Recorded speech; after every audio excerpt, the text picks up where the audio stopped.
Hello and welcome to my channel, where I talk about the most interesting and important issues around the world.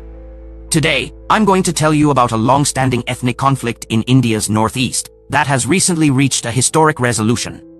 I'm talking about the Bru and Mizo conflict in Mizoram and the agreement to permanently settle the displaced Brus in Tripura.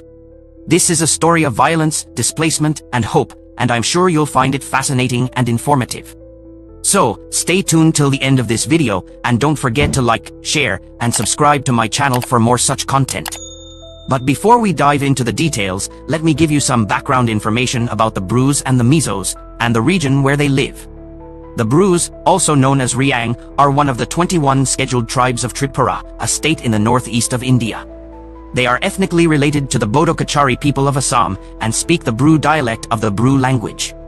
The Mizos, on the other hand, are the majority tribe of Mizoram, another state in the northeast of India.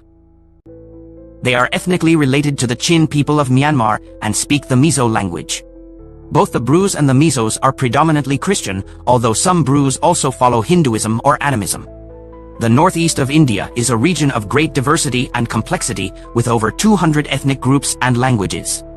It is also a region of conflict and instability, with several armed movements and insurgencies demanding autonomy or secession from the Indian Union. The region shares borders with Bangladesh, Bhutan, China, Myanmar, and Nepal, and has a history of colonialism, migration, and partition.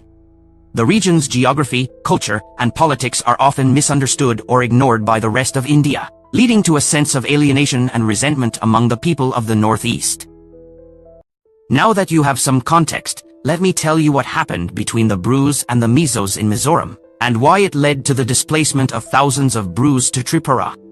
The conflict dates back to 1995, when the Mizos, who are the dominant political force in Mizoram, demanded that the Brus be left out of the state's electoral rolls, as they contended that they are not indigenous to Mizoram.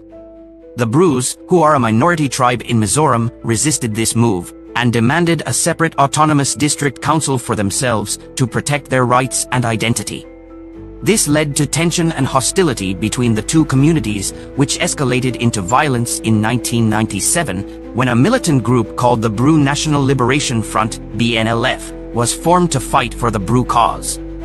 The BNLF attacked and killed a Mizo forest guard in October 1997, which triggered a massive backlash from the Mizos, who burnt down Bru villages, killed Bru civilians, and forced around 37,000 Brus to flee to Tripura, where they were given shelter in makeshift camps. Since then, the Brus have been living in these camps for over 2 decades, facing poor living conditions, human rights violations, and identity crisis.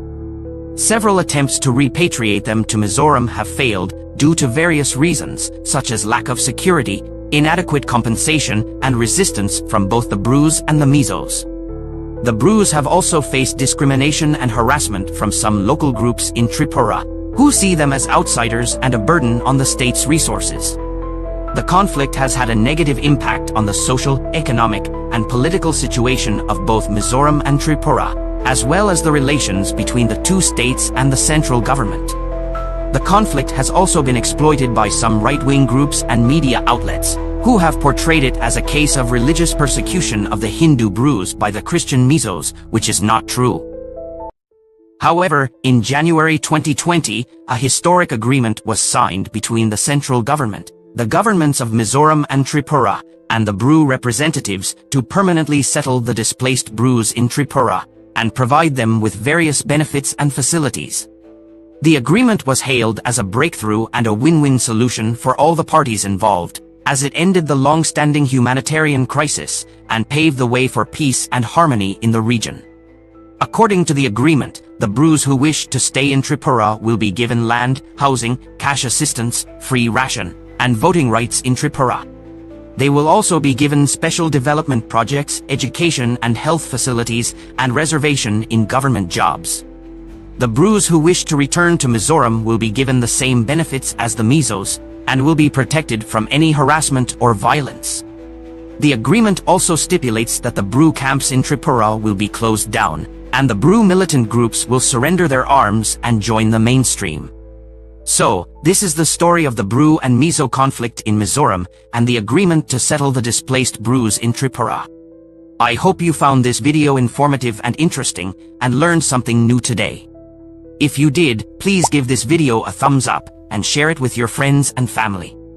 Also, let me know your thoughts and opinions on this issue in the comments section below. And if you haven't already, please subscribe to my channel and hit the bell icon to get notified of my upcoming videos on more such topics. Thank you for watching, and I'll see you in the next video.